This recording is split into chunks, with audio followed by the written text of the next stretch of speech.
The light comes on before you're ready for it. Not sunrise, not an alarm you set, a switch thrown by someone who has never once cared whether you were ready. It is 4:30 at Lackland Air Force Base in San Antonio, Texas, and the person standing in the center of the room is already disappointed in you. You haven't done anything yet, that's the point. You have 8.5 minutes, not 9, not 8, 8.5 to dress, to make your bunk so tight a coin bounces off the corner, to fall into formation outside in the dark with 59 other people who are just as hollowed out as you are. You've done this 13 days in a row. You have not done it fast enough once. Here is what no one told you before you signed. The first thing the Air Force takes is not your time. Not your comfort, not your sleep, though it takes those too. It takes your name. You are not called by it here. You are airman. You are the last bunk on the left. You are one of 60. The person you were 3 weeks ago, the one with history and a hometown and people who called you something specific, that person has been placed on hold indefinitely. And the strange thing, the thing you won't understand until much later, is that this is not cruelty. This is the precondition. You cannot become what this organization needs you to become while you're still carrying who you were. So they take the name first. They take the identity. They hand you a uniform that fits everyone the same way, which means it fits no one perfectly. And they say, start here. Your hands shake when you fold the sheet. Not from fear, from the specific terror of being someone who has never been required to be exactly right before. Down to the millimeter. Every morning, without exception, they are watching whether you'll stop shaking or just learn to fold straight anyway. Most people eventually do the second one. That's what they were waiting to find out. It is 2 o'clock in the morning at Ramstein Air Base, and your arm is inside an engine bay that still radiates heat from the afternoon sortie. The hydraulic line you're tracing runs deeper than your elbow. The fluid is cold now. Your shoulder is not. You have been in this position for 40 minutes. And the pilot's brief is at 05:30, and the jet does not care about either of those facts. Neither does the mission.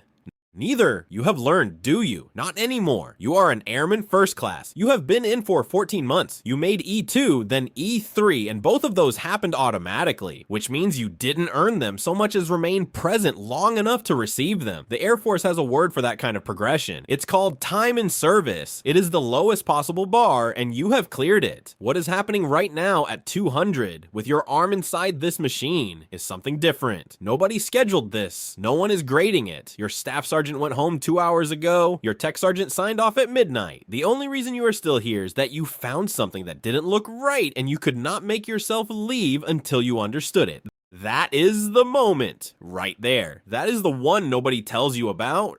The Air Force doesn't take your sleep at E3. You give it voluntarily in exchange for something you can't fully name yet, something that feels like ownership. When that jet lifts off at first light and climbs through the low German overcast and disappears, you are the last person who touched it. That weight lands on you and you don't step back from it. You step toward it. Here is what E3 costs. The version of yourself that clocked out on time. That person is gone. You let them go at 2 o'clock on a Tuesday in February, without ceremony, without even noticing, because the line still needed tracing. Nobody made you stay. That's what makes it permanent. You missed the cutoff the first time by 2 points. 2.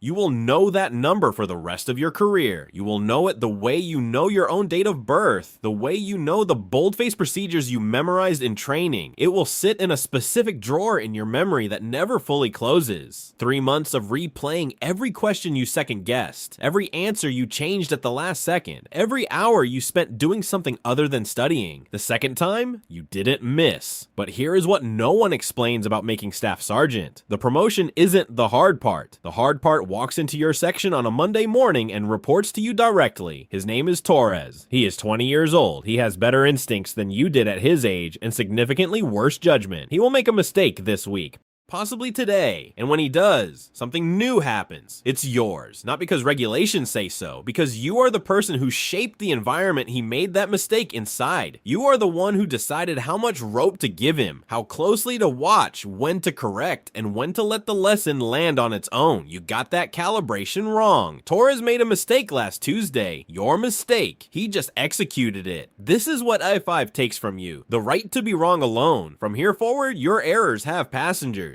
Every shortcut you normalize, every standard you let slide once because the shift was long and everyone was tired, every hard conversation you defer because the timing isn't right. Those don't stay with you, they travel. They show up in the people beneath you, wearing their faces, their names, their careers. You sit down to write Torres' EPR on a Wednesday night. 6 lines. The Air Force gives you 6 lines to describe a human being's professional worth for the next evaluation cycle. You have been staring at the cursor for 30 minutes. Every word is a door that opens or a door that closes. You know which Torres deserves. The question is whether you know him well enough to prove it in 6 lines to someone who has never met him. You choose every word like it costs something, because it does, because he is watching even now from across the section, whether you're the kind of person who does. You signed your name under his. You'll never forget what that feels like the first time it goes wrong. Nobody announced it. That is the part that stays with you. You caught a cargo strap rated for 8,000 pounds on a load that needed 12. A small thing written on a tag no one else checked. You pulled it, logged it, replaced it, briefed the team in 4 sentences, and moved on to the next item on the pre-mission checklist. The C-17 departed on schedule. The crew landed safely at the other end. Somewhere a manifest was filed and an aircraft was turned around for the next mission. No one said your name in connection with any of it. You are deployed to Al Udeid Air Base in Qatar. It is 114 degrees at noon, and the flight line does not pause for that. The heat stopped being remarkable to you sometime during your 3rd rotation here. What you notice now is not the temperature.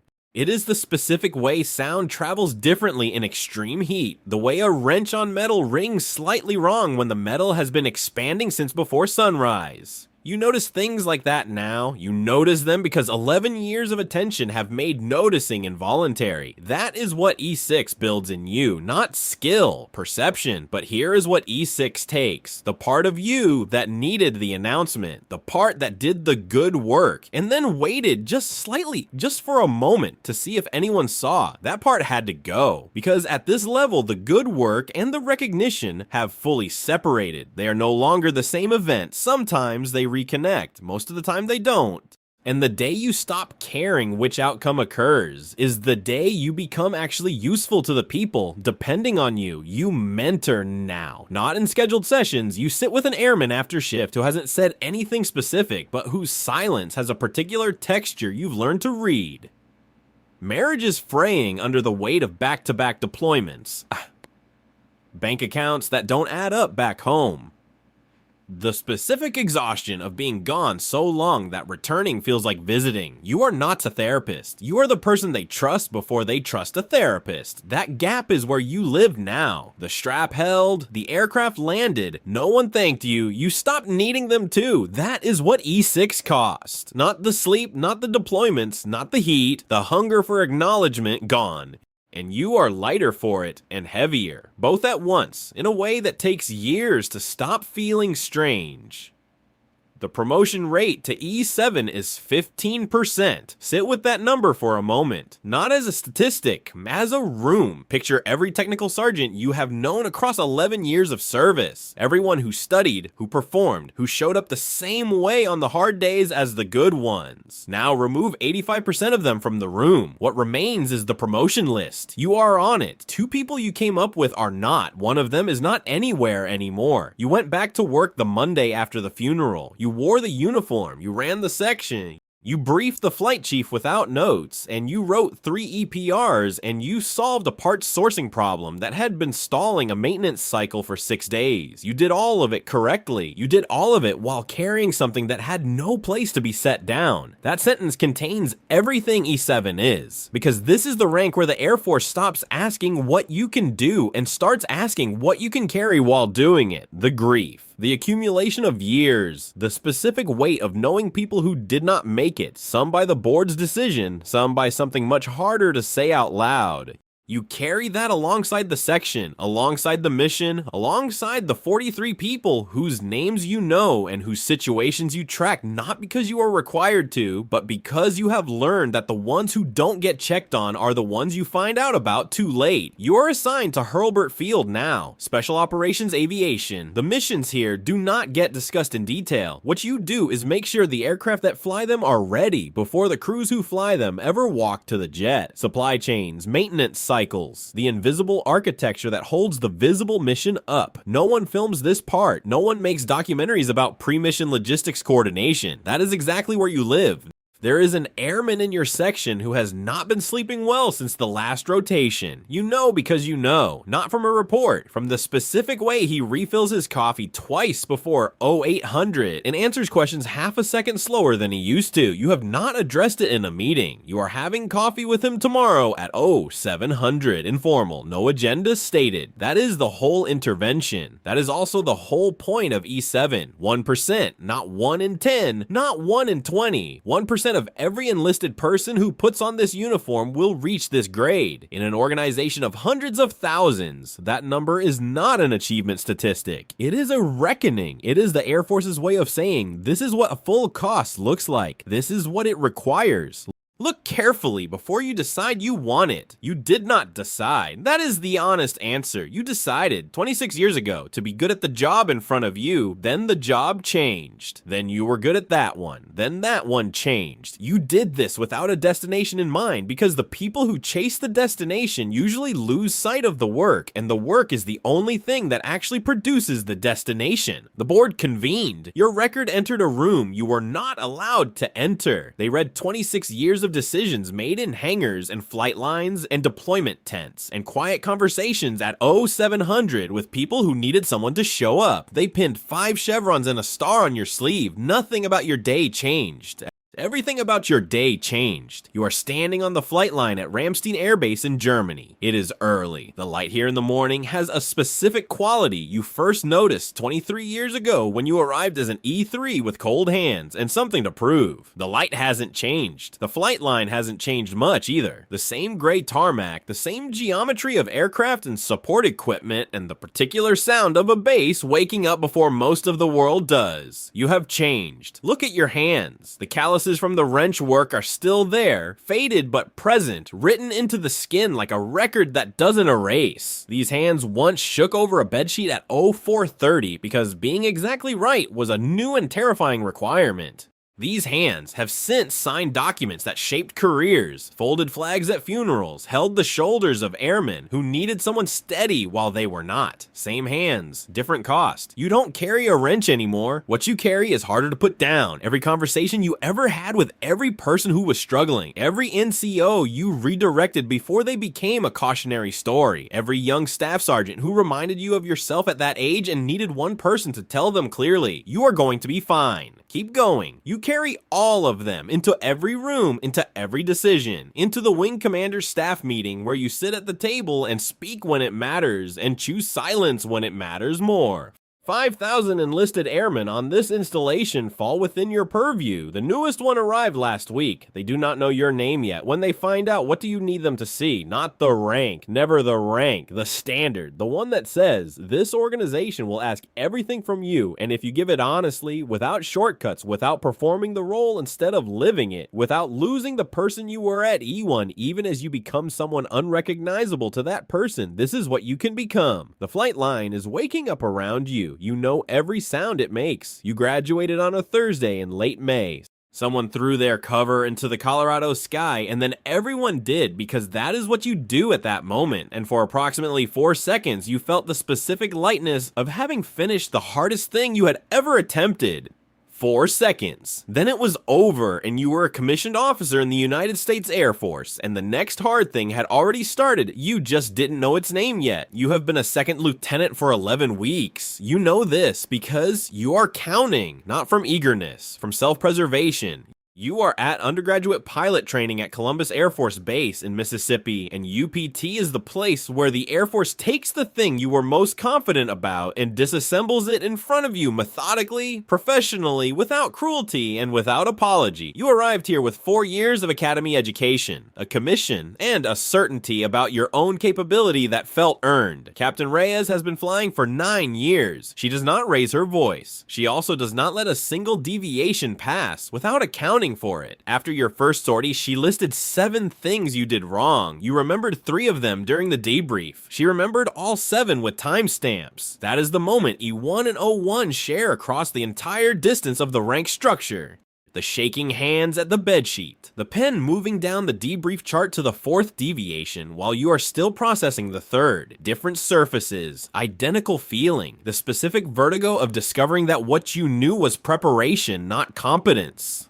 That competence is the thing waiting on the other side of being systematically wrong, in front of someone who knows exactly how wrong you are. You are not a pilot yet. You are becoming one. The difference is not a formality. It is the gap between the person who climbed into that aircraft 11 weeks ago, certain, and the person who will eventually climb out of it with wings on their chest and the permanent knowledge that they were taken apart completely and chose to be put back together. Half the people who started with you will not finish. You don't know yet which half you're in. You read the names on the manifest at 500, not because protocol requires it, because you made yourself a rule early before you understood exactly why that you would say the name of every person flying a mission you briefed, not in your head, out loud to yourself in the quiet of the planning room before the crew arrives, while the coffee is still too hot to drink and the base outside is just beginning to make noise. You are a captain now. You have your wings. You have 2 deployments and 4 years of flight time and a specific understanding of what it means to make a call that other people then have to execute at altitude in the dark, in conditions that do not resemble the conditions under which the call was made. That gap between the order and the consequence, that is where O3 lives. When you were a lieutenant, everything you did, you could see. Your mistakes landed on you directly. Your corrections were immediate. The feedback loop was tight and brutal and educational in the way that only direct consequences can be. Now the loop has lengthened. You brief, they fly. You watch the aircraft taxi and lift and disappear, and then you wait.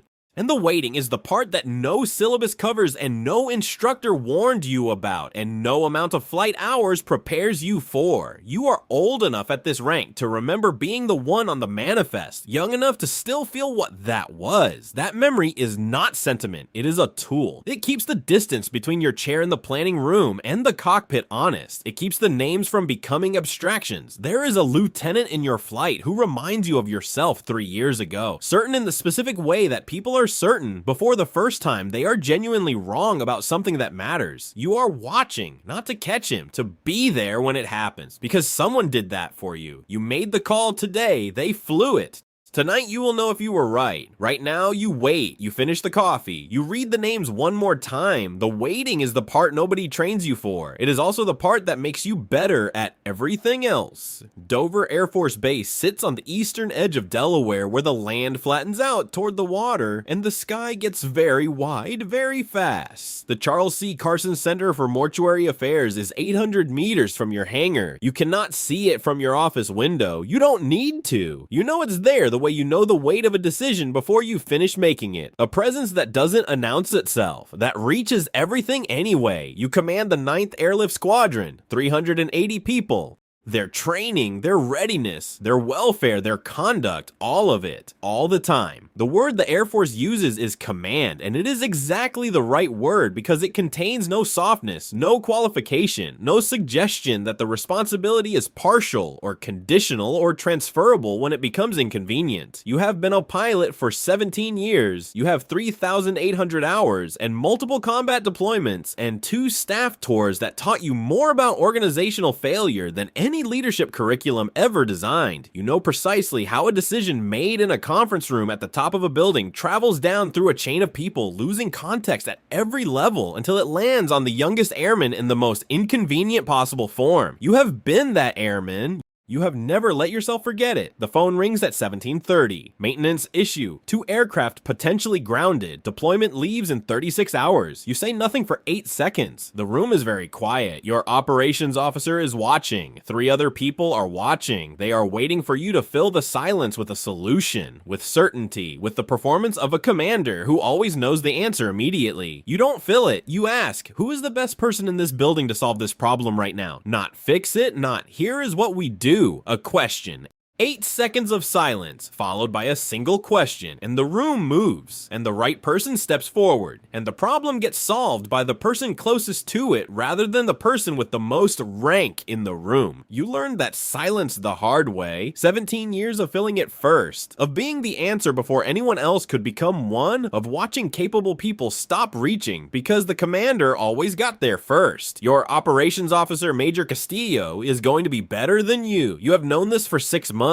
You have watched it become true, one difficult situation at a time. Your job is not to manage that. Your job is to create the conditions that make it happen faster, to ask the question instead of providing the answer, To get out of the way at exactly the right moment and be completely present at every other one. Squadron Command is the best job in the Air Force. It is also the one that costs you the most comfortable version of yourself. The one who knew the answer. The one who needed to be the one who knew. That version had to go. The squadron needed what came after it. You remember the ceremony less clearly than you expected to? 4 stars placed on your shoulders by the Secretary of the Air Force, the chairman of the Joint Chiefs in the room. Words spoken about service and sacrifice and the weight of command at the highest level. You were present for all of it, and you remember almost none of it with any precision. What you remember is your spouse's face in the front row. 29 years. Deployments that stretched past their stated end dates. Phone calls cut short by operations you couldn't explain. Birthdays calculated across time zones. Anniversaries marked in whatever country you happened to be in. They were still there. Front row. Same face that said goodbye to you the first time you deployed as a lieutenant. Younger than either of you understood at the time. Not knowing what the years between that moment and this one would ask of both of you. You are a 4-star general. There are fewer than a dozen of this grade in the entire Air Force at any given moment. You command Air Combat Command. 100,000 personnel. Every fighter wing, every bomber, every reconnaissance asset, every cyber warfare unit under the Air Force's combat mission. A budget classified in its most sensitive elements and enormous in its public ones. You advise the Chief of Staff. You testify before the Senate Armed Services Committee without notes because you cannot afford the appearance of being less prepared than the people questioning you. And because the 330,000 men and women of this Air Force do not have a seat in that hearing room, and you are the closest thing to their voice that exists in it. The decisions on your desk do not have clean answers. They never did. They just used to affect fewer people. You still go to the flight line when you can. Not for the photograph. Not for the symbolism of it, because you started there. Because the crew chief checking the landing gear of an F-35 at 0430 in the cold is the reason every briefing, every budget decision, every Senate testimony exists. You walk over, you ask about the jet, they look up surprised, and then they answer. And you ask a follow-up question that tells them you actually know what they're looking at. And something shifts in how they're standing. You always knew what questions to ask. You learned them at 2 o'clock with your arm inside an engine bay. You learned them at a workbench beside Torres. You learned them at a debrief where someone listed 7 things you did wrong and you only remembered 3. 4 stars do not change who you are. They clarify what you are responsible for. And somewhere on a flight line right now, an Airman Basic who graduated from Lackland 3 weeks ago is making their bed at 0430, and their hands are shaking, not from fear, from the specific terror of being required to be exactly right for the first time. You remember those hands. They were yours. The cost starts there. It never stops. It just changes what it takes from you. 4 stars. Same hands. Heavier.